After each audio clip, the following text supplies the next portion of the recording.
Hello, everyone, and welcome to the 2 Point Conversion, part of the Going for Two live network.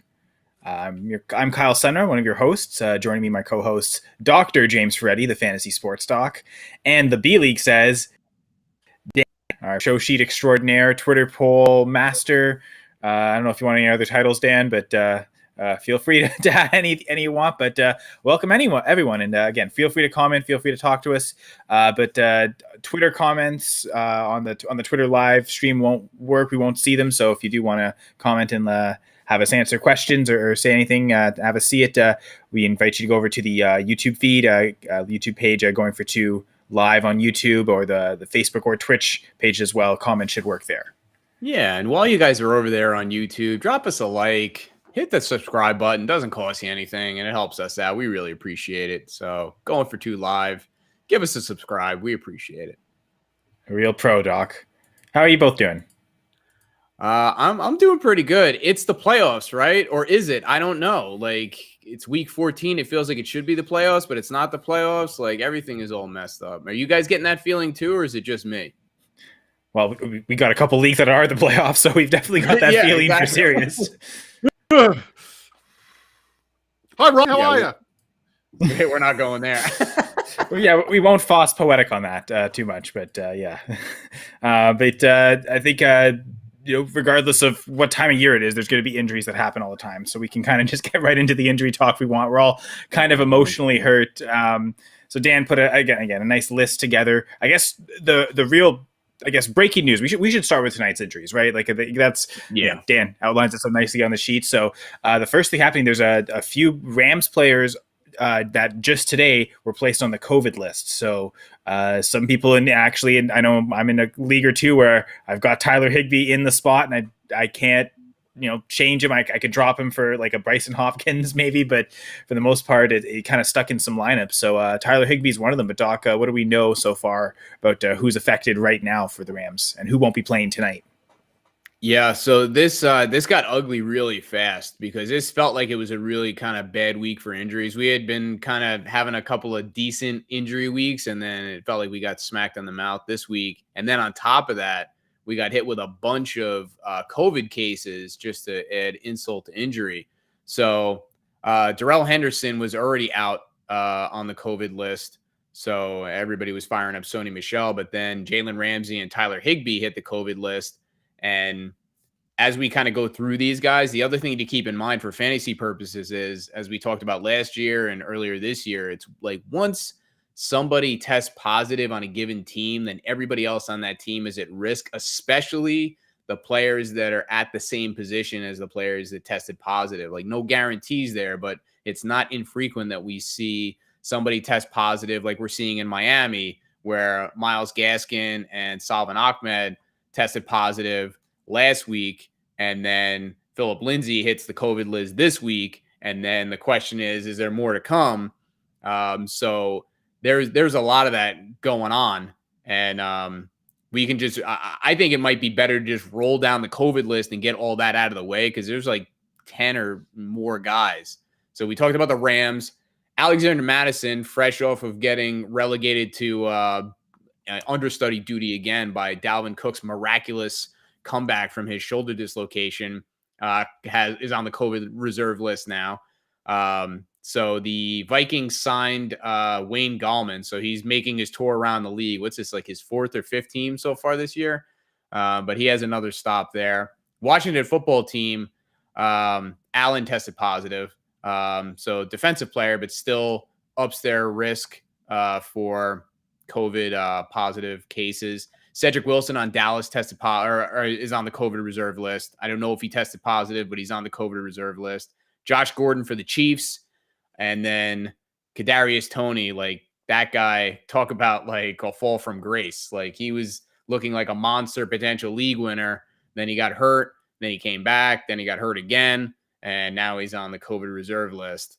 So I don't know, Dan. Before we get into all the other injuries, I kind of wanted to touch base with you on the Giants wide receiver core and just, like, what do you do with this? Does it even matter because Daniel Jones is dealing with his neck thing, and Mike Glennon and Jake Fromm are potentially going to be the quarterbacks. Do you even care, or do you think there's still value to be had by whoever the last men standing are? I mean, from a Giants perspective, from their receivers as a whole, like you saw, who scored the touchdown this week? Does anyone remember? Was it Stephen Baker? No. Oh, okay. I don't know. That was Ginger Baker? It was Elijah Penny. So you look at the guys. Oh, right. Yeah, the reception. Right. Yeah, I remember that. Right. But you look at the guys who have been scoring their touchdowns. It was Elijah Penny. The last time before that was Chris Mayarik. He was a tight end, a backup tight end. And it was someone else that I don't even remember. Like, so in terms of like production, you're hoping from volume, because scoring potential for the Giants as a whole for a fantasy outlook is non-existent. You can't bank on a Golladay touchdown because it hasn't happened this year. Sterling Shepard was amazing the first 3 weeks of the year. He's been in and out of the ER ever since. You can't trust him. Kadarius Toney, you can't trust him. Evan Ingram, he's been okay. There's only one player you can half trust at this point, and that's Saquon Barkley, because you look at the targets he's getting. Ridiculous. He's getting that, I said it before, he's getting that Mike White to Michael Carter backfield love. That's what he's getting. He's getting those dump offs, and he's looking okay. This is the best he's looked since New Orleans before he got hurt again. But you look at his targets and yards for the last 3 weeks have been coming up in terms of rushing yards and targets. It's been a thing for him. It's just, everyone's sitting there going, especially the DFS community, he's at 5,900 or 6K. Yards are coming up, targets are coming up. He's playing the Chargers. Chargers are bad. He probably had his best game of the year, and he's finally saying he's 100%. Gives a shit. The Giants season is done. You've got Mike Glennon or maybe Jake Fromm, and this is where you're at going into a contract, like most likely a contract negotiation, by the way, with a GM who isn't tied to you because Gettleman probably isn't long to be there. In terms of the receivers, you're really hoping that, like, if you have Golladay and he's healthy, he's going to get he's your wide receiver 3 or flex, and you're looking for like a 7.550 day from him. You're looking at a 10-point ceiling from a guy like that going out. You got the Cowboys this week. Washington's in there. Philadelphia's in there as well. And I feel like the Bears are week 16. So they have some okay matchups for wide receivers, but how much you're actually trusting them moving forward is probably another thing in that regard. If Toney comes back, yeah, okay, look, you're not playing for averages in the playoffs, right? You're going for gold. So you want to throw those high ceiling guys in there. So if Kadarius Toney is healthy, you're probably playing him over a guy like Russell Gage who could get you 12 points a week. That's the reality.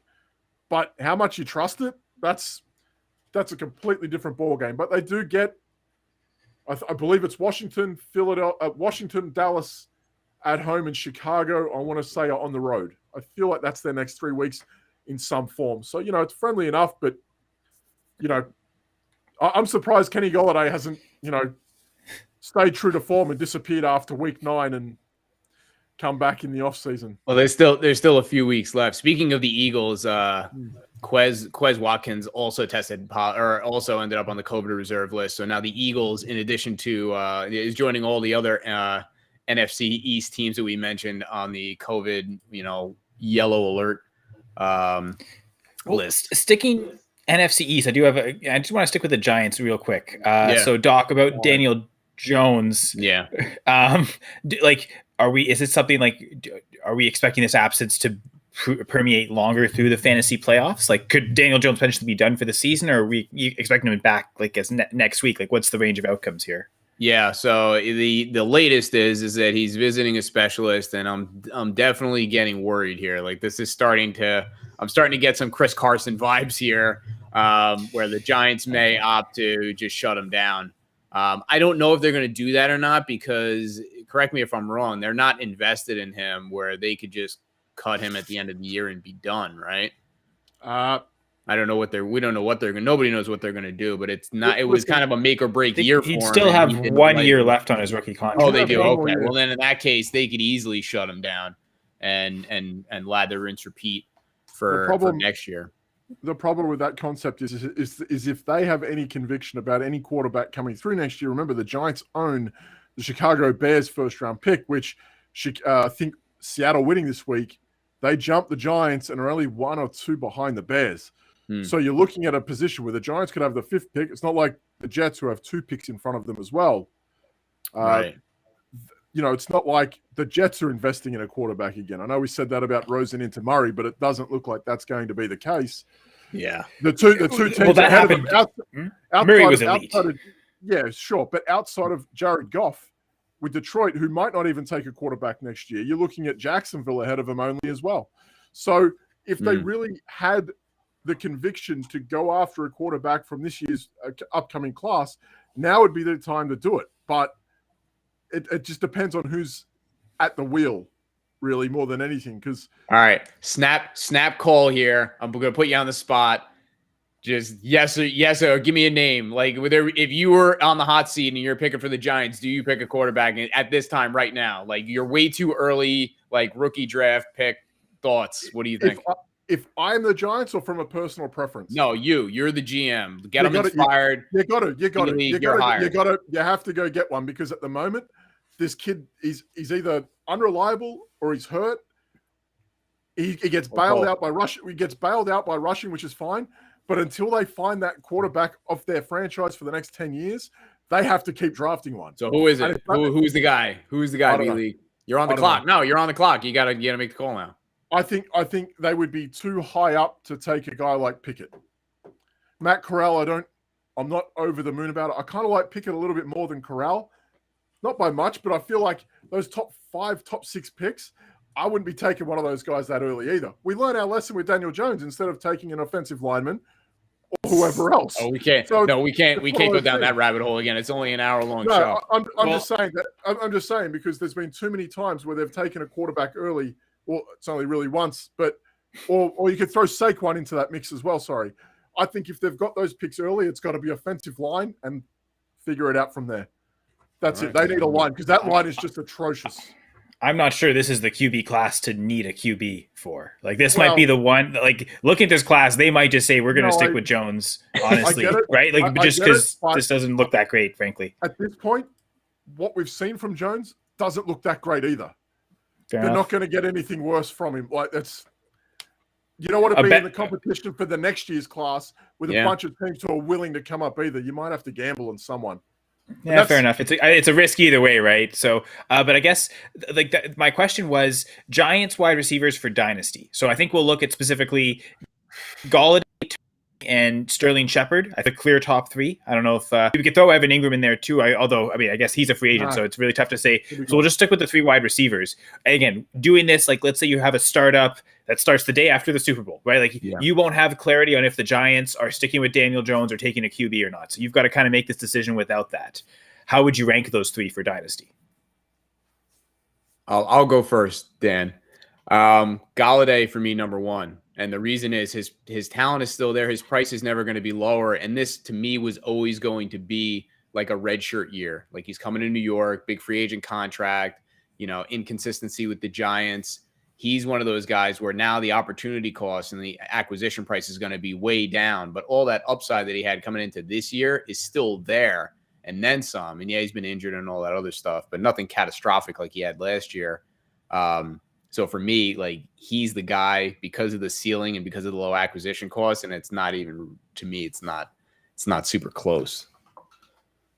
Interesting. Because I actually think it's also not very close. I think it's Tony pretty easily. I mean, they invested a 1st-round pick in him, and they invested a lot of money in Galladay, but both of those things kind of ring true, right? Like, it's still very serious acquisition cost. And I think I didn't hear you say Tony. All I heard was Galladay, Shepard, and Ingram. So I missed the Tony part. Oh, Kadarius Toney. Yeah, I think. Sorry. Okay. Would you? Okay. Well, does that change your answer? Because I think it's Tony easily just because the age. Then those two, I would take the one that would cost less. I think Tony's going to cost a lot more, and I think they have similar. They have similar upside. Tony's upside is probably a little higher based on what we've seen already, but I think his acquisition cost is going to be a lot higher. So yeah, especially from a dynasty perspective, that is probably would end up with Galladay, and I'd be okay with that, kind of like a dart throw, but one with pretty high upside. Maybe it's just Galladay's 2020 burned me so bad that I'm just sold off him that I'm not even sure he's number 2 for me. Like I think I might still rather have Shepard over Galladay. You're not going to be alone. That's what I'm saying. It's like when the blood is flowing in the streets, that's when you buy. You know. So now that the 2 non-Giants fans have kind of given their input, Dan, how would you rank those 3 for Dynasty? Their best wide receiver, Galladay, Shepard, Tony. No, their best wide receiver without just watching them play and how they get used. Their best wide receiver without any argument is Sterling Shepard. And if you're talking about opportunity cost, if you think Kenny Galladay is dropping in price, Sterling Shepard's cheap all the time. So it's one of those things where like I don't want to have any investment in any of them. So I'll take the most cheapest guy at all times, which would be Sterling Shepard, and then Tony for the upside, and then Galladay, because that's very fair. Galladay is showing us he's got a pattern of, and we've got the right guy on the show at the moment. I've got to point that way to talk about this, but he's getting hurt too frequently for a guy that's about to turn 28.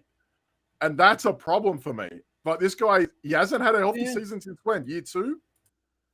Like, that's his thing. And that's a problem for me. They're going to invest money in him. I understand. I understand trying to get your guy, your big X guy, right? But what with who? A rookie next year or the year after? And he's going to go through the whole filling out process again with a rookie. Like, it's just, I'd rather the cheapest guy possible so I can cut bait quickest. Almost another redshirt year. Listen, first 3 weeks a year, Sterling Shepard was the wide receiver 5. No, he was great. And he was punching 25, 26 points a game, give or take. He was going nuts. I love those guys, those unloved veterans. I mean, nobody wants them, and all they do is just show up and they give you double digits and they produce. Without any doubt in my mind, he is their best pure wide receiver. But the problem is, Tony's going to get that love next year, and so will Galladay because of the price tag. Do I feel like they're going to go after another wide receiver next year? I feel like they have to, because you saw when they all got hurt, it was Dante Pettis, Colin Johnson, it was Alex Backman, Austin Mack. There were guys, CJ Bachman Turner Overdrive. There you go. There were dudes you never heard of. No idea who you're talking about. These guys were playing for the Giants at point this year because they had zero depth. John Ross was a guy that they signed from free agency. He played one game and nicked off. That's the problem they have. They've invested in all these guys that they just do nothing at all time. And then Chris Myrick scores a touchdown. And Elijah Penny scores a receiving touchdown. Andrew Thomas has a receiving touchdown this year. Kenny Galladay does not. I think the $18 million a year receiver has 0 touchdowns. Think about it. Andrew Thomas, Chris Myrick, and Elijah Penny have more receiving touchdowns than Kenny Galladay. That's how bad they are. And I don't know if you can't even call that a Jason Garrett problem at this point. And I don't even know if it's a Daniel Jones problem at this point. They're just bad. So even like banking on touchdown dependency, like, okay, we're playing Washington. We're going to score a receiving touchdown this week. There's no doubt in my mind that could go to Caden Smith. That's how bad and mental, like, they are that broken as a franchise. It is beyond scary. And they're about to drop stupid amounts of money on Saquon Barkley next offseason. It's coming. It's scary how big of a hole they're about to jump into. Well, we'll jump into the. So we gave 3 different answers for who's the best Dynasty wide receiver to have in the Giants. It just shows it's way too early. Just take. I think honestly though, Dan, I think Dan might be right with Shepard, and if I think back to like my fantasy portfolio from this year, I definitely had more Shepard than Tony or Galladay. So I think it's probably going to be the same next year too. So I think you're right, Dan, with Shepard still being the guy. Wrong.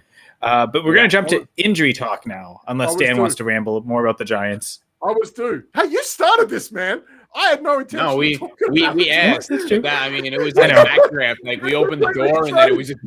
I'm sorry. That's unfair, Dan. That was a very detailed discussion that we were very happy and fortunate to have. Thank you, Dan. That was my show sheet just going out the window. It was very, very nuanced. Well, let's get to that show sheet. So we look at the injury show sheet, and I mean, there's a few players in the call Adrian Peterson section. When you're that panicked, it's the Pete Carroll level, right?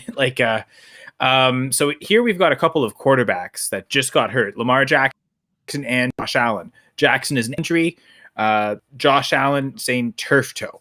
So, Doc, what do we know about both those quarterbacks that a lot of people are counting on entering fantasy playoffs? Yeah, this is a tough one, especially Lamar Jackson going down the way that he did and then getting ruled out for the game. So, as of right now, suspecting a low ankle sprain, which is the good news.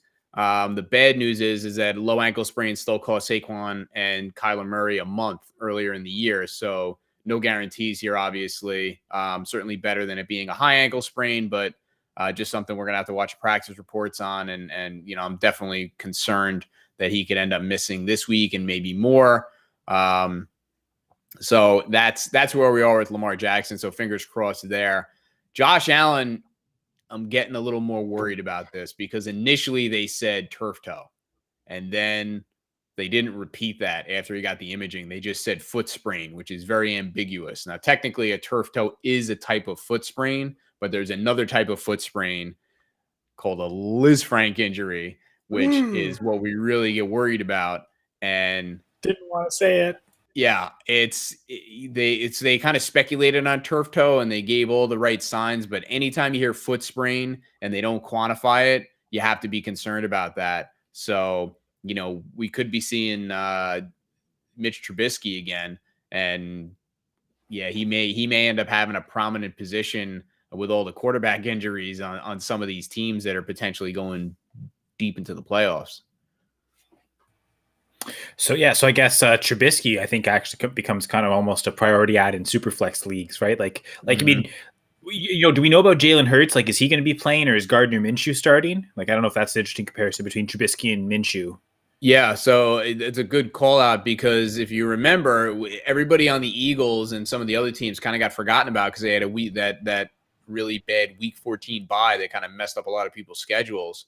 But Jalen Hurts got diagnosed with a high ankle sprain before the bye, and they said that he was only expected to miss a week. Well, that time is up, and I'm not so sure he's going to be back this week or the week after or the week after that, because high ankle sprains can be really bad, and Minshew played pretty good.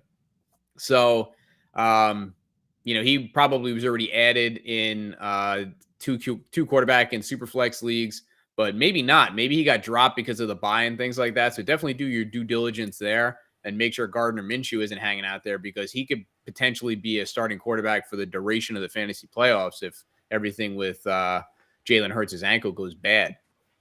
All right, so let's rank those three because we talked about Daniel Jones a little bit too. So Mike Glennon, Gardner Minshew, or who's the other guy we were just talking about? Trubisky, yeah, Mitch Trubisky. If you got to, let's say you can pick up one of those three, how are you prioritizing those three? I'm sorry, Dan. Should I not have said Mike Glennon? Very simple. I'll go very simply on this. I would say Minshew, then Trubisky, and then what's the other guy? Exactly, Mike Glennon. Yeah, I wouldn't even worry about him. I understand he had 2 touchdowns. I understand what he did against the Chargers, but I mean, even what about Huntley for Baltimore? I'd even have Huntley over Glennon. Yeah, I agree. Okay, so that's fair. Sorry, so Minshew, Huntley, or Trubisky. You're saying Minshew first, Dan? I feel better with Minshew because we actually have data on him, even for one game. I understand we've seen in spurts Huntley and Glennon, fine, but what Minshew did in his actual start was ridiculous. Trubisky, we know, can play. I mean, he's been in the playoffs once. He's a Pro Bowl level quarterback, right? Like, he's been to the Pro Bowl once, which is I don't care about. That's fair, but at least it's there, right? It's a threshold. He had to be something to be something, So I think he made multiple playoff appearances, to be honest. Yeah, I mean, so we know he's capable of actually doing it with Matt Nagy as a coach. Yeah, and he can run. Know. Like he can run the Josh Allen offense. So that's why I'm tempted to almost put. I think I agree with you, Dan. That it's those two. Like to be fair, what Trubisky's good at. He's going to find that number one receiver in his team and lock in and just load him up. And he did that in Chicago with Allen Robinson for a couple of years. He just went to him, got his 8, 9, 10 targets a week, and he just went off. You got Stephon Diggs, arguably one of the best separators of the league. Trubisky won't have problems. He's bad, but he's not that bad where he can't find Stephon Diggs. That's it. So I liked what I saw from Minshew. I thought he was very poised in what he could do.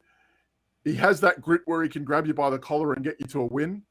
And I feel like if the situation gets worse for Philadelphia, that's better for Minshew. I feel like that. I feel like if there was more pressure on Buffalo, I don't feel good about Trubisky.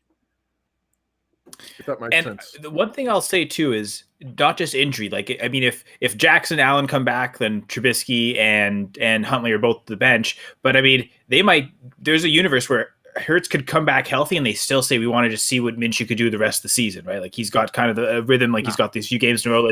You don't think so at all, Dan? They're not at all thinking about evaluating quarterbacks. If they're still playoff bound, I don't think Hurts gets rested any more than what he should. That's a good point. Okay. Yeah. They're still technically alive, which I guess if okay, fair enough. Yeah. And I don't think they have enough of a database on Hurts now to know how to assess him. I don't think their mind's either made up or it isn't. I don't think any more games to suss out Gardner Minshew would swing that. Remember, they have a couple of first-round picks next year as well. I don't think they'd hesitate either. And that could be bait for someone else. That could be, we heard all offseason, it was Deshaun Watson. He was a candidate for Philly, right? That was the thing. If his positioning gets cleared up in February, I don't know why Roseman wouldn't go after a guy like Watson using Hurts, who has shown he's capable as bait. I don't know why he wouldn't. Or Russell. I don't feel like he's tied. I don't feel they're tied to Hurts one way or the other. They'd have to go on a really good run postseason for them to really say, let's give him another year, if they're not sure, if that makes sense. All right, so we'll talk about a Washington quarterback. Taylor Heineke got a knee injury, and then also Terry McLaurin with the concussion. And again, concussions are tricky. Like, I don't know if there's much to talk about there. We just got to kind of wait for him to clear protocol. But what do we know about the Taylor Heineke knee injury, Doc? And not much. I mean, his MRI is pending as of right now. The thing is that they seem like they're pretty optimistic about it. That you got to take that with a grain of salt. I guess it's good in the sense that they are not suspecting that he tore his ACL or something just based on sideline testing or, after the game. So that's encouraging on physical exam, but we just have to see. We have to see what the imaging shows, and we have to see if he's able to kind of move around. And maybe it's something they can brace up and get him back out there. So it's just kind of wait and see on him, unfortunately. Because I was going to say, Dan, this might be the fairer comparison for Mike Glennon. So, like, let's say Kyle Allen has to start. Kyle Allen or Mike Glennon? Like, if you're really that desperate, let's say Minshew, Trubisky, they're all rostered, and like you need to start one of those two. I'll tell you what, that's close with Terry McLaurin's concussion issues. I probably lean neither. Neither.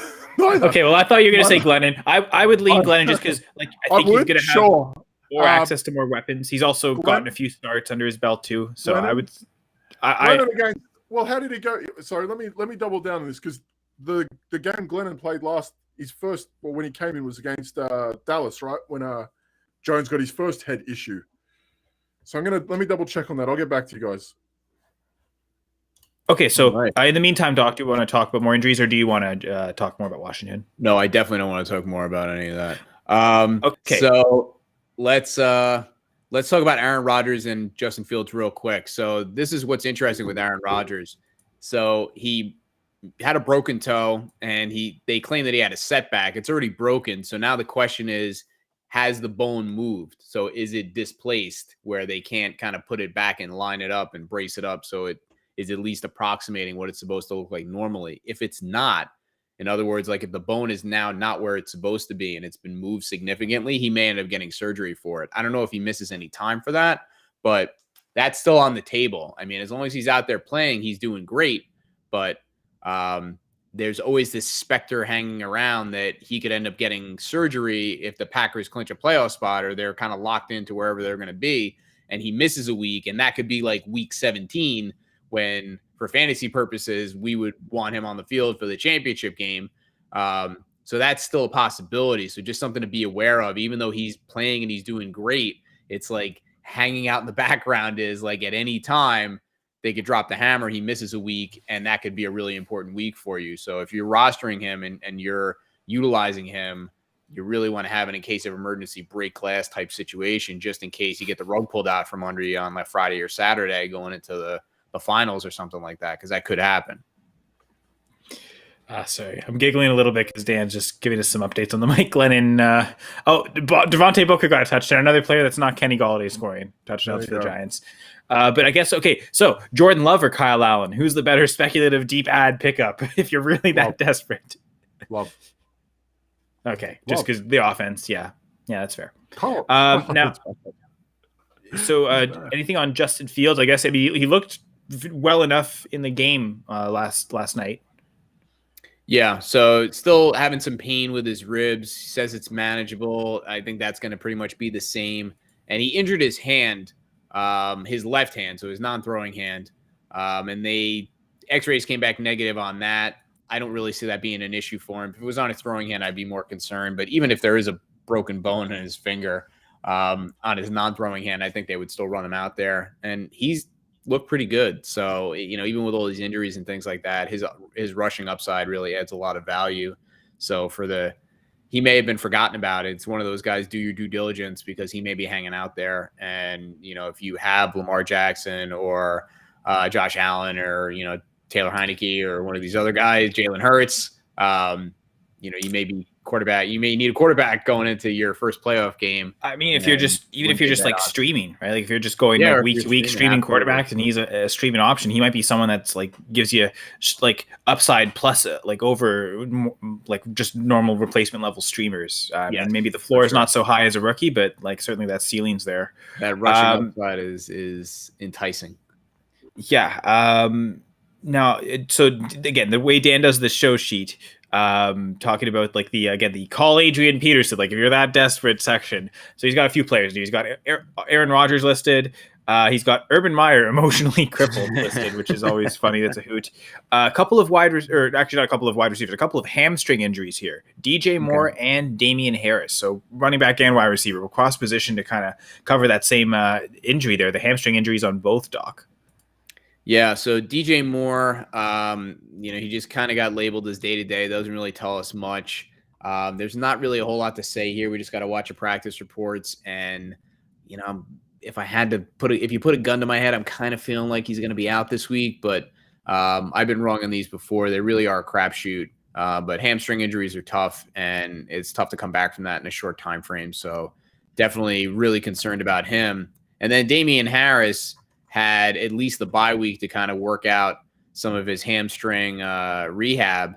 And it's the same thing where we got to watch practice reports, but I'm a little more optimistic just because he's had more time to let it heal. 1 week is tough. 2 weeks, I feel like, is doable a lot more often than a 1 week turnaround for a hamstring. Yes, Dan. You got to also look at it. Buffalo losing last night, that gives the Patriots an even bigger buffer over them. True. In the same divisions, because they had a 2-win lead prior to their bye, right? So even rushing him out, they play Buffalo again, I think, in week 15. That could be so, yeah. They might even ease him up on one and give him another week. They might give him that 2 to 3. They have other options too. It's not like they're not without. Stevenson's been great. They have Bolden, like they have other guys. So if he's in any way, shape, or form, they feel like they're putting him at risk. They definitely want him for the real NFL playoffs. So I know what they're lining up against coming up. Yeah. So Stevenson might be a good waiver wire add anyway, though. Even if Harris plays, like it seems like Ramondre Stevenson is still getting work. So if he's available, I think definitely one of the priority pickups at running back. As for like Carolina, the problem is with the quarterback play there, like it doesn't even matter who's in at quarterback, it's poor, but the fact they're switching up kind of even makes it worse. Like I don't really think there's anyone you really want to add. Like you could go add Robbie Anderson after the big week, you could add the rookie Terrace Marshall, former CFL star Brandon Zylstra if you really want to get desperate. I'd look to I just look for other passing offenses rather than, if you have DJ Moore, rather than replace him with another Panthers receiver, I'd look just invest in a different offense. I think is how to go there. Dan seems to agree. I don't know, Doc. The one thing I will say is with Robbie Anderson, with Cam Newton as quarterback, Robbie Anderson has gone from completely deceased to below replacement level. But that is a huge jump from where he was, because he was essentially unrosterable, and now he's marginally rosterable. But that's a big jump. So that's something. I don't know if it's something you want to bank on, but that's something. He's got 2 more touchdowns than Kenny Golladay with Cam Newton. You know what I mean? He's had 2 touchdowns. That all happened after Cam Newton took over, because prior to that, he was so he's had 2 touchdowns in 3 games with Cam Newton. and that's 2 more than Kenny Golladay has this year. Didn't Jakeem Grant just get 2 touchdowns last night, more than Kenny Golladay has all season? Jakeem Grant has 1 more punt return touchdown than Kenny Golladay has receiving touchdowns. Okay, so we can play this game all day, I think. So I want to talk about a couple of Lions players, DeAndre Swift and TJ Hawkinson. So DeAndre Swift is the shoulder injury, Hawkinson hand. If this was hockey, we'd say upper body injury for both. But I guess a doc. Who's more likely to play in week 15? Or is it kind of looking like neither is likely to play for the first week of fantasy playoffs for most?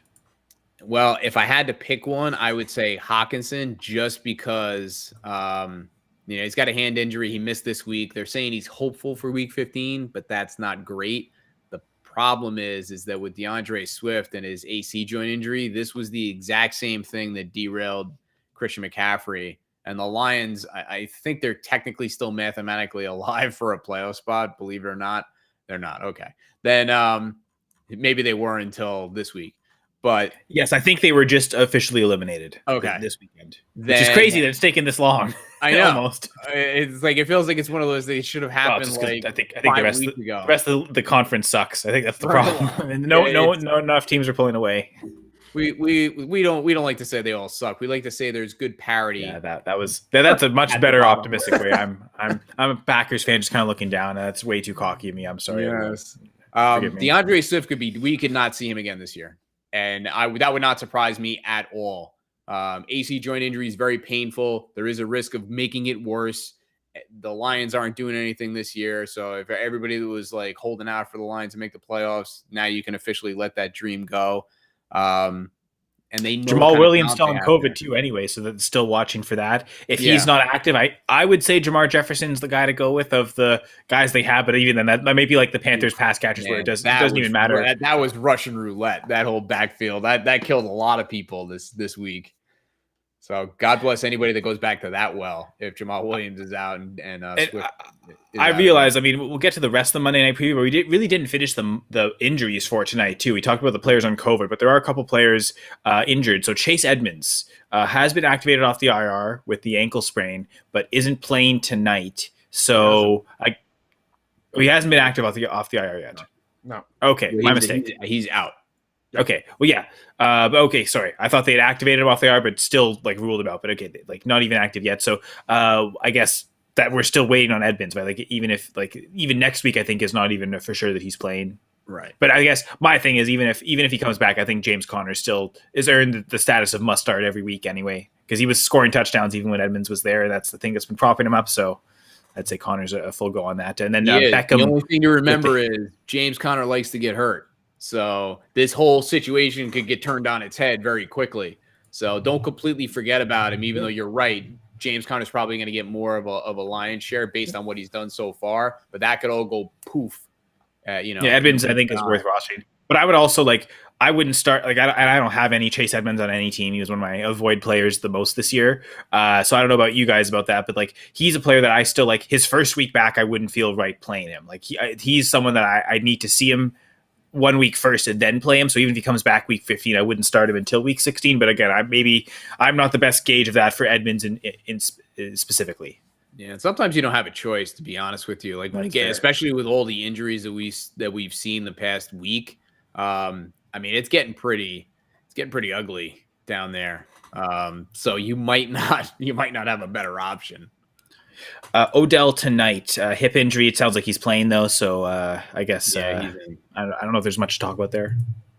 I think if he's an option for you, then he's active. You got to run him out there. He had a touchdown last week. He's looking better in that offense. It looks like maybe Coach McVay has found the magic elixir that gets Odell, unlocks some of Odell's forgotten talent. You mean throwing it to him? Utilizing him in the offense. And let's be honest. You got to keep him. What a genius! What an offensive genius! Boy, did it again. I don't want to go that simple with it. You got to keep him engaged. He's gonna tune you out. Last year's coach of the year didn't want to throw it to him, so there's got to be something behind it, right? Wasn't he Stefanski coach of the year? Yeah, I think so. McVay is a coach of the year from before, a couple years before too. So if the coach of the year doesn't want to throw it to Odell Beckham, and he'd rather throw it to Harrison Bryant and Austin Hooper. Who are we to judge? I don't know. So looking at Thursday night, I guess we could have maybe touched on these injuries first, but Keenan Allen expected to be off the COVID list in time to play. But again, that would be just on the threshold. So that's something we might not find out for sure until Thursday. So watch until Thursday. Austin Eckler with an ankle injury. Coach says he's fine. So Doc, I know you love that. Yeah. You got to take that with a grain of salt. They also, here's the other thing that, that they put out there that sounds reassuring, which actually isn't, that they allegedly he could have gone back into the game if the game wasn't out of hand, which is great until you think about that Derrick Henry was in and out of a game when he had a broken foot, and they didn't find out until after that he was really hurt. And then next thing you know, he's done basically. So you just have to watch the practice reports with this. If there was practice today, he would have been listed as a did not practice. So we really need to see something from him on Tuesday or Wednesday. Otherwise, this could get ugly. So, real quick, if he doesn't play, who's your backup? Who do you go to? Anybody? I mean, they kind of got a three-headed monster there, but does anybody stand out for you? Or no? I think I'd rather pick up Ramondre Stevenson over all of them. But I think that's probably also very easy and obvious. So maybe that's not really hard-hitting analysis. I think if it's any of them, I think it's Justin Jackson, just because he seems to be the one that he's been there the longest. If anyone's going to replicate the pass catching role and not like the efficiency, but at least the guy that's going to be there getting those dump off targets from the backfield, I would think it's Justin Jackson. And whereas I think all three of them might figure out, come in to be as the goal line guys, and it's going to be rotation. It's just whoever happens to be on that one snap to get the touchdown. I think that's going to be super tough to predict. So if I could predict anything, it's Justin Jackson catching passes. So that would be my answer. I don't know if that makes sense. No, it makes total sense. Here's a question for you though. Different injury, Kareem Hunt, week to week, not looking good. Your boy Nick Chubb is still there, but D'Ernest Johnson has potential to get a bump, and he becomes one of those one injury away guys where if something happens to Chubb, now he's got big time upside. So the question is, do you take the moderate to low floor with Justin Jackson if Eckler is out, or do you roll the dice with Ernest Johnson and then maybe going into next week, you really have something if something happens to Chubb? Oof. Well, I think you might really have something if Justin Jackson's the starter anyway. If Eckler's out, I think I might rather. So I think I'd go Jackson, I think, over Johnson. Okay. Gotta love those names. B-League, you agree? It just depends on how obscure you want to get, mate. I think. Well, I like to get obscure. I mean, who was the kid from Detroit this week? Craig Reynolds? Activated and he absolutely obliterated Jamar Jefferson this week. Oh, yeah. So it's one of those things. I mean, I could a guy that I was picking up off waivers weeks ago, because as soon as he was released by Carolina and picked up by Houston, I thought he's the best running back on their roster. They then dump Phillip Lindsay. I've been picking up Royce Freeman. It sounds stupid, but Burkhead's now on the injury report. Yeah. You can't trust David Johnson. He was ruled out. No Phillip Lindsay. We're talking about a guy that could, we know he's had the pass catching chops from his days in Oregon and in Denver. But he's another guy that you might be able to get without actually having to fight for people for one of the Chargers rotations. So there's a bunch of guys out there at the moment that you could get. Even Brandon Bolden. Brandon Bolden to me would be a better pickup than one of the, especially if Harris misses time. I'd rather Bolden over any of the Chargers running backs. I have another name with Tony Pollard's injury too, and we can update. Doc, if you want to talk about Pollard and also the Rec Burkhead groin injury, you can do that. But Corey Clement, former Eagle, you know how much you love the Eagles, Dan. Yeah. But seems like he's the main backup at Dallas, and so he's already kind of that injury away. Former Giant, too. Yeah, that's right. I remember. Yeah, that's right. Yeah, was that this year? That was last year, I think. Wasn't he part of the rotation with Gallman? No, we picked him up. I think this offseason. We had Alfred Morris last year with Wayne Gorman. Oh, that's what it was. And Devontae Freeman, right? Yeah, and we had Corey Clement on our roster up until maybe a couple months back. He was there, and he was fine. I probably prefer Clement over Booker, but fair enough. Just one of those things. So Doc. So Tony Pollard foot injury, Rex Burkhead groin injury. So Tony Pollard tore his plantar fascia, was looking iffy going into the weekend game, and then it just was really trending in a downward direction. those are tough. Plantar fascia injuries are tough. And sometimes actually when you have inflammation of the plantar fascia and it tears, it can actually give you some relief, if that makes any sense, because it's like saran wrap that's stretched across the bottom of your foot, and kind of every time it moves, it hurts. So kind of sometimes if it tears, it takes some of the pressure off, and it still hurts, but it doesn't hurt as much because the inflammation isn't as active. That seems like it wasn't the case with Tony Pollard, so he got ruled out. I don't know what they're going to do with this. Like Corey Clement definitely becomes somebody who's very interesting because Tony Pollard is already missing games. Zeke, we know, has been playing on a bad knee, and this could go bad. And you could wake up in week 16 and Corey Clement could be the starting running back for the Dallas Cowboys. I mean, that could happen. So if that were to happen, then you'd really have something there. So he's very interesting. We just got to watch practice reports with all the Dallas running backs, but it's not so much a play for this week as much as it is like a scratch off lottery ticket, possible like high RB2, low RB1 type upside for week 16, especially for those teams that are, either roster one of those other running backs or are coming off a bye, and have some games to play with where they don't need to have their roster set for this week. So I think a bunch of good names at running back. I think, again, Ramondre Stevenson to me is still the one above all of them. But I'm also going to assume in enough leagues he's probably rostered. So if we take him out of the equation, like that's the other thing. Yeah, guys had to win for sure. Check. Week, so definitely check because they had a bye. If it wasn't for a bye, I'd say he's rostered. But because it was week 14 and teams had a bye, like they might have been forced to make an unkind cut and drop him. He might be out there in more leagues than you think. Yeah. Okay. So anyway, to do the due diligence and check, but assuming Stevenson's rostered, you've got about 6 names there: Bolden, Freeman, Justin Jackson, Dearness Johnson, Corey Clement.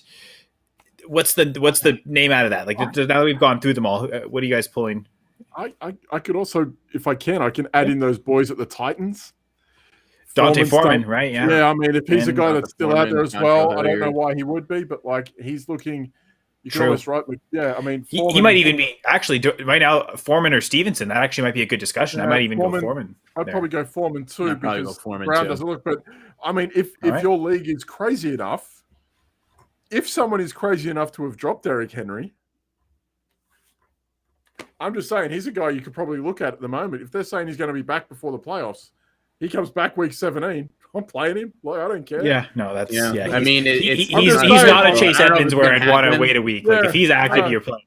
I'd say it's like a 5% chance, but 5% is better than 0. So we said obscure, but I mean Foreman out there like people held Josh Gordon for how long? For over entire seasons, right? So like I think Derrick Henry is definitely worth like stashing, even if he doesn't come without do question. Well, I looked last week. Derrick Henry is one of those guys where if you win the title and he doesn't do anything for you and he's on your bench, you can say like Derrick Henry is part of that championship team. It's just like this extra narrative thing. Like he's just someone you just add in to just say like, oh yeah, I survived the Henry injury and I still won. Like that's just a kind of pride thing. Derek Gore looked all right this week. Like there's a bunch of guys out there if you have to play, and they play the Chargers this week, and the Chargers again one of the worst run defenses in the NFL this year. If you had to take a stab at like a Chargers running back who isn't Austin Eckler or Derek Gore, I'd probably go with the guy who's playing the worst defense if you had to make that. I mean, I don't like the idea that they're playing on Thursday, first week of the playoffs, with that sort of decision to make. So I'd probably pivot from anyone personally. But if you had to pick between the 3 Chargers running backs that aren't Austin Eckler or Derek Gore, who would you pick? I'd probably still go Justin Jackson. Jackson, yeah. Yeah.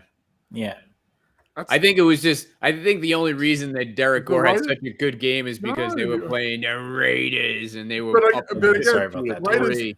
Raiders run defense is still better than the Chargers, though. That's the thing. Like I don't know. I think the Chiefs have this. The Chiefs have been awful against everyone except the Raiders, so they just have something against the Raiders. That's inexplicable. Like, even if the Raiders' defense is good, which frankly the run defense has been like outstanding. Like they're like especially like goal line defense, they're one of the best in the league. So at least the Raiders have that.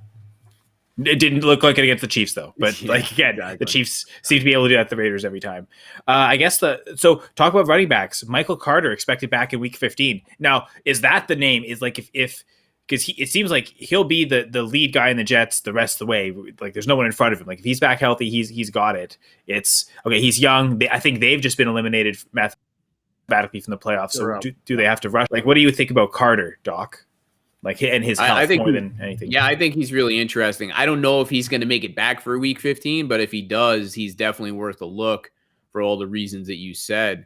You know, it definitely adds some murkiness to the Jets backfield, but he certainly could take it and just take it all to himself. You know, he's I think I might still prefer Stevenson, but he'd be like, you know, after Foreman and Stevenson, he might be the next guy for me, actually. Go ahead, Dan. Okay. I feel like an oversight because I just got riffing. Rashad Penny's probably still out there as well. Oh yeah, no, you're right. You know, yeah, saying, you're like, right. Penny probably Oh wow. Actually, okay, Rashad Penny or Dante Foreman? Actually, that's where the real discussion is. I think. Penny. Really? Okay, You got to go Penny's that Penny easily. there. Okay. Yeah. Until he gets hurt, it's his job. Until he gets hurt, which hopefully doesn't happen. Knock on wood. Yeah. I think I like that running offense for the Titans. They'll give a lot of opportunities. It seems like Foreman's earning it. So I think it's close, but yeah, I think talent-wise, you're just looking at those players who can give you like a ceiling, like a long run, like not just get the touchdown, but put the yardage and the Carroll touchdowns. wants to run the ball. He's been trying to run the ball all year. He finally found somebody who's semi-confident. No, I think you might be right with going to ride that into the ground. Okay, so one last injury here, and it's again an older player, kind of towards the end of his career. And this guy's had some big injuries and always come back, but will he come back early enough to help fantasy managers the rest of the year? Emmanuel Sanders with the Bills, Doc. Knee injury. Oh, yeah. So he got so he has a knee sprain, listed as week to week, so that's never good. They're already basically saying he's out for this week, could be a lot longer. Don't know what the details of it are, but that is definitely not looking good.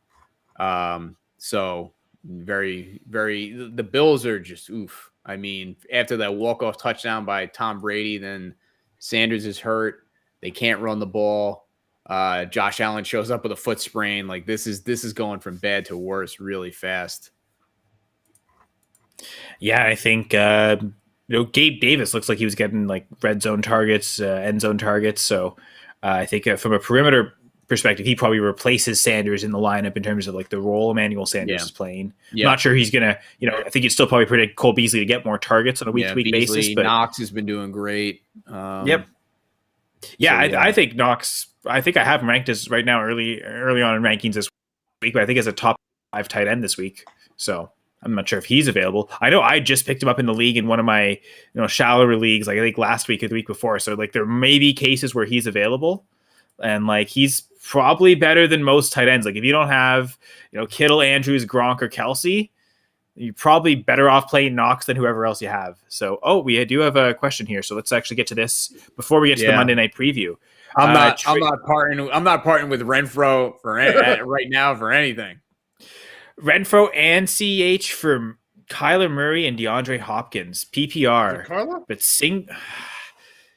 you see, could it be is it Latavius Murray or Kyler Murray? Oh yeah. I just read that as get the stack. If it was Kyler Murray, then that might be different. But if it's Latavius Murray, then it's a hell no. So he's saying PPR, but he's not saying Superflex, and that's kind of the sell-off for me. I think if it's single quarterback, I'm not trading. It is Kyler Murray. But yeah, in single quarterback, I think I'd still go Renfro CEH. That's 2 starters in my lineup, and I think I can replace the quarterback production in a single quarterback much easier than having that quarterback and needing to replace one of those starters.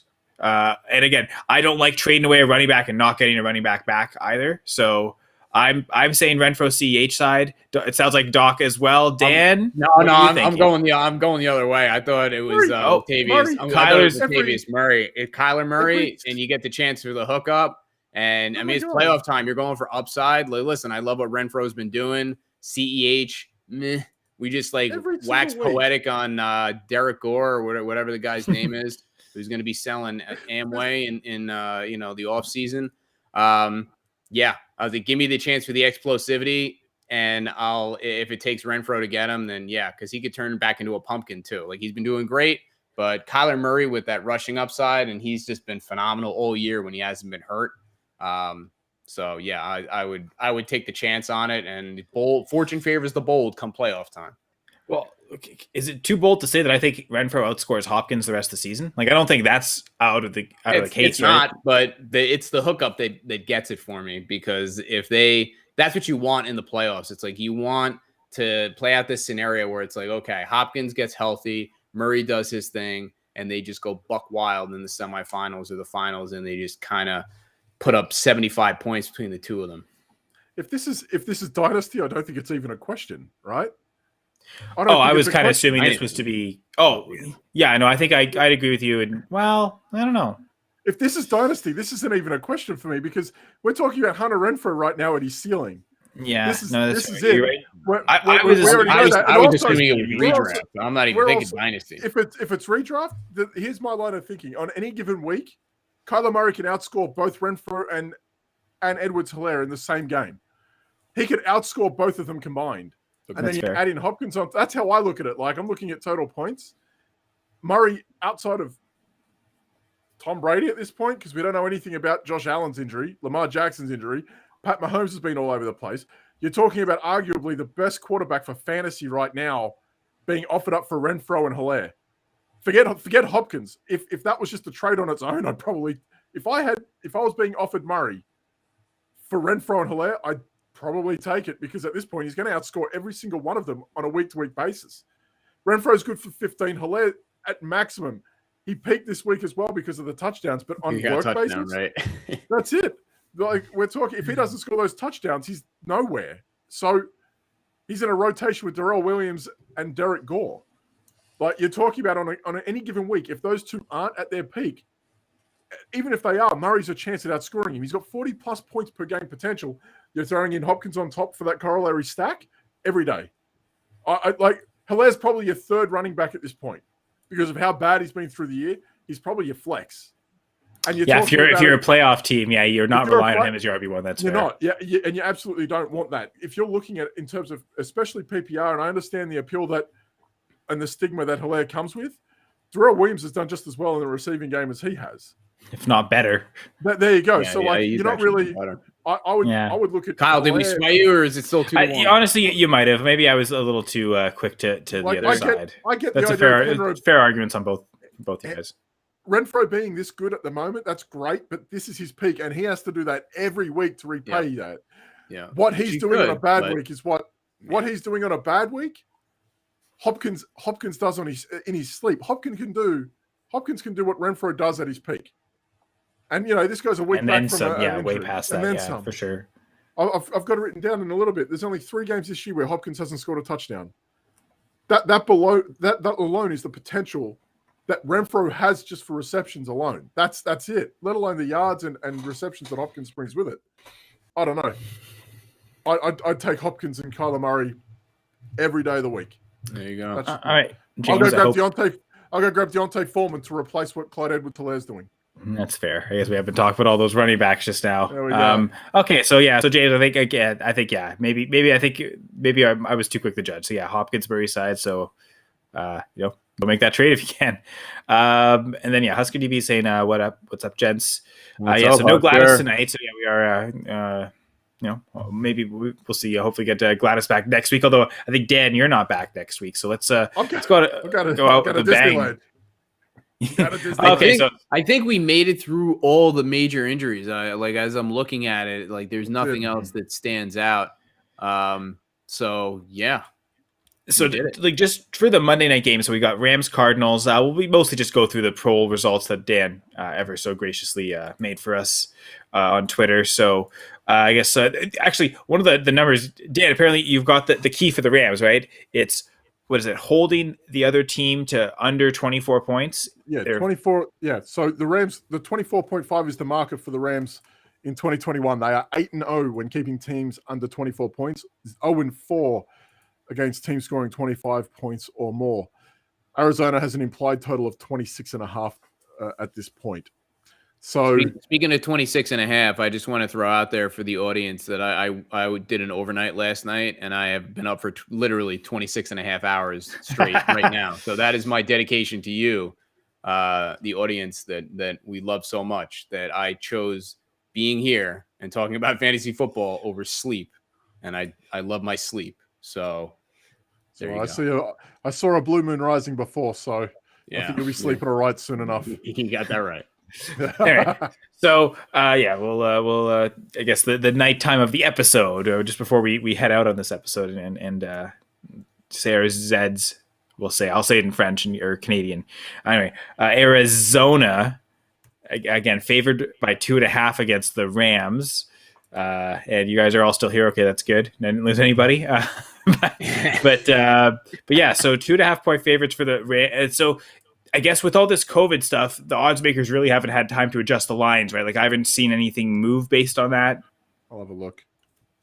I would think if anything, they're probably going to keep the over under and maybe just push the spread, right? Like I don't see this changing like the outcome points wise. The over under, I think we haven't set it 51.5. Let's have a look. It was a 51.5, 2.5 either way. Let's have a look. Minus 3 is the latest. They don't move half a point, I guess. Which makes sense. With that. 3.5. I feel pretty good about that. It's come down half a point to 51 total, but 3.5 to the Rams. It's come up a full point that way. Okay. So anyway, so the poll we put out was when it was at Cardinals 2.5 favored, and that did take the Actually, the Rams. Sorry, actually, people picked the Rams. Really? Funny enough, as 2.5 underdogs, 38% of the vote. And then the Cardinals as the favorites at 32% of the vote. The over went 28.7, and then the under at 8.7. I actually picked the under, thinking that I was thinking maybe they'd get to just combine to under 50.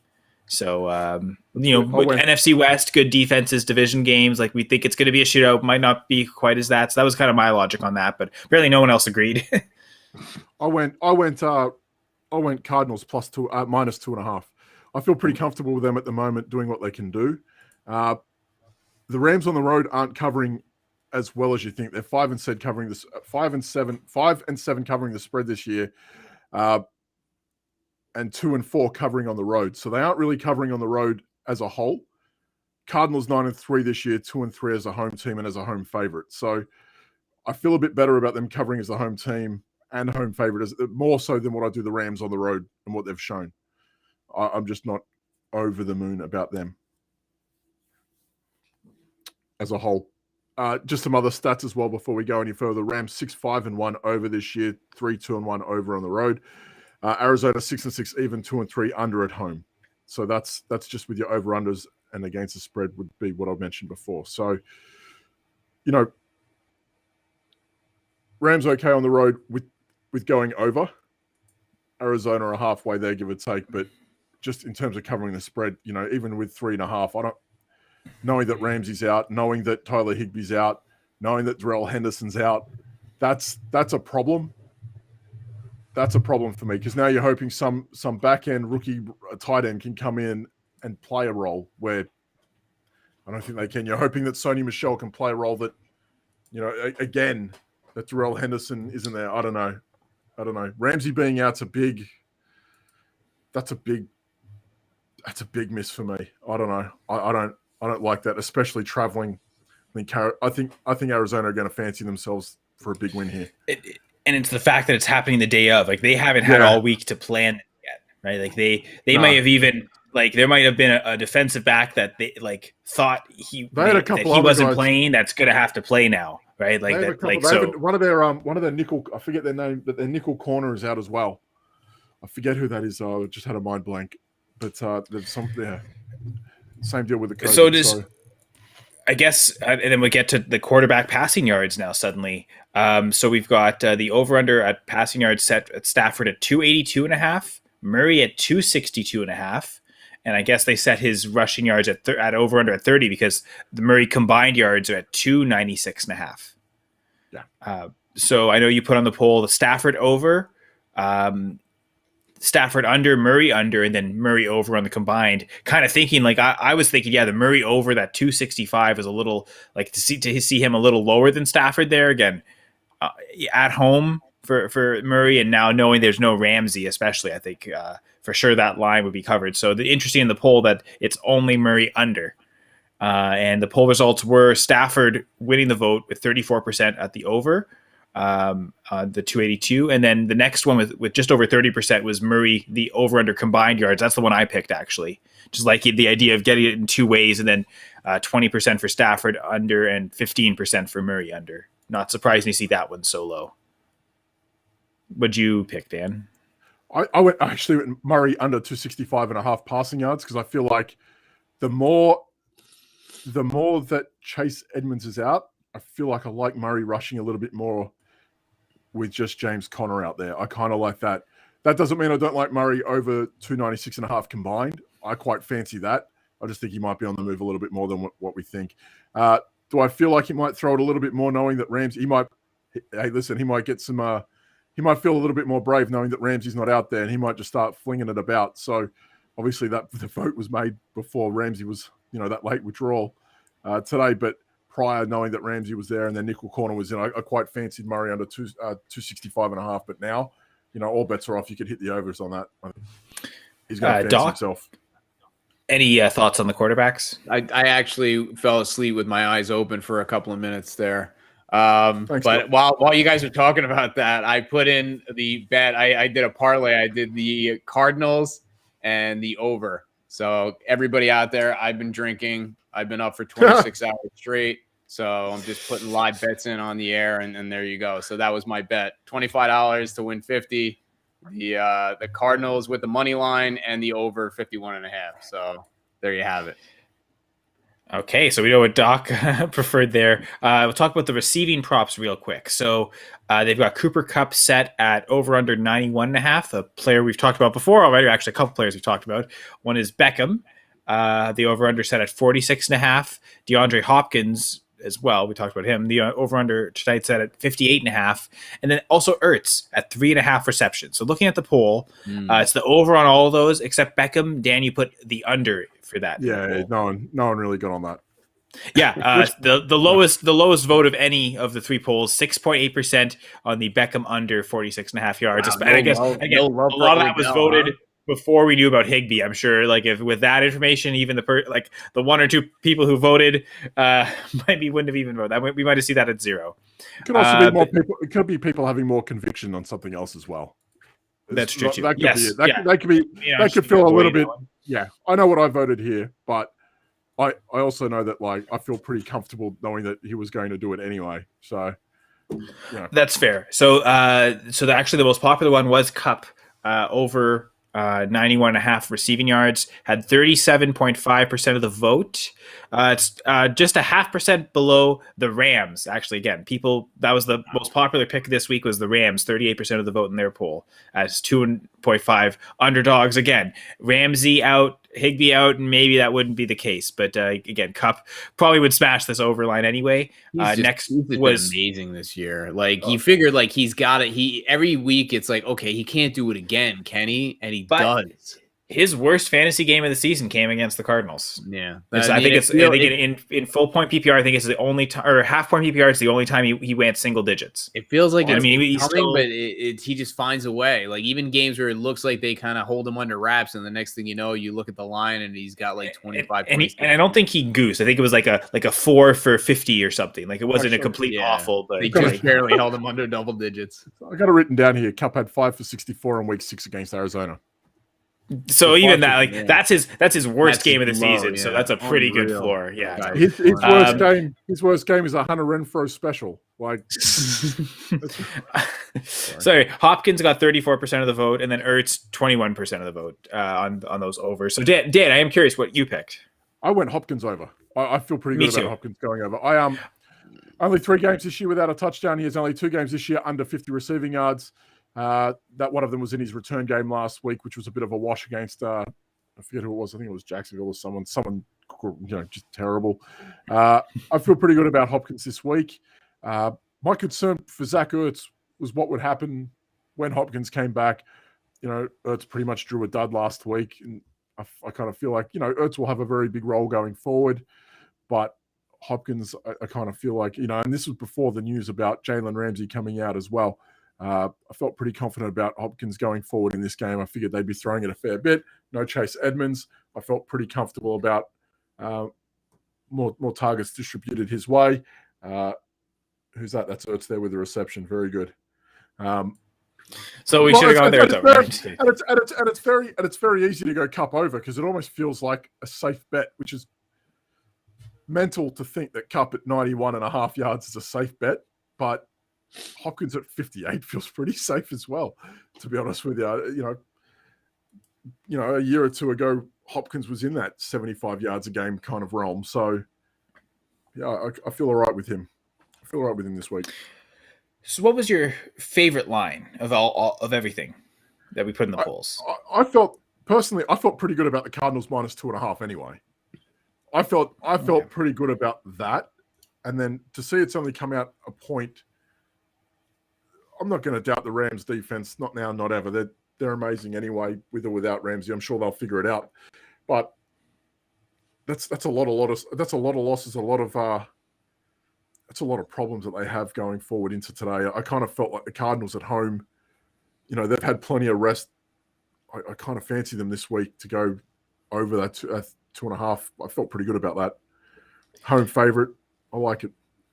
Again, maybe it's just my love of the multifaceted way, but again, especially knowing Ramsey's out, I think Murray can throw it more, but also again, he can always rush it. Yeah. I love that combined yardage. I think he can get to 300 yards passing pretty easily on his own. He could maybe get that 296 just alone on passing, even without rushing. So that's why I really like that one, is that it could kind of, I mean, I don't think he's going to get 296 just on the ground, but like, I think he can, there's a few ways where he gets that. So yeah, I think that was my favorite even before the Ramsey news, and I think it kind of holds true. Again, maybe it's just because I have Murray in a playoff game right now, and I don't have Hopkins, so that's why I'm going that. But to me, those were the two lines that I saw. I'm like, yes, those are the two that I'm going to vote for. I think those were the two easily, like, I could pick out. And I think they complement each other, right? Like the Murray on his own yards, like, that he's, with Hopkins passing yards, like they correlate well too. So obviously it's a little late to give the parlay advice, but again, thank you everyone for watching. Husker, DKB, James, appreciate that very much for the questions, the input, the comments. Anything, Doc, Dan, anything either of you want to add before we head out of here? Well, the only thing that I'll throw in there is the same thing I throw in every week. It's playoff time. It's holiday time. So great stocking stuff for this year. You know what book I'm talking about. Injuries suck, but your fantasy team doesn't have to. Stop guessing, start winning. Become the best fantasy analyst you know. Pick up this book today. You're going to love it. I promise. I mean, like, it's, again, condensed with a ton of information. It's not that big of a book, 100 pages. So like legit stocking stuffer. This will fit in most standard size stockings. Going for two does not account for miniature stockings. All those. It was recently voted 3 out of 5 people preferred that book over Cole in their stocking. So that's something. Available on Amazon. There is a link to the book on my Twitter page at TFSDoc.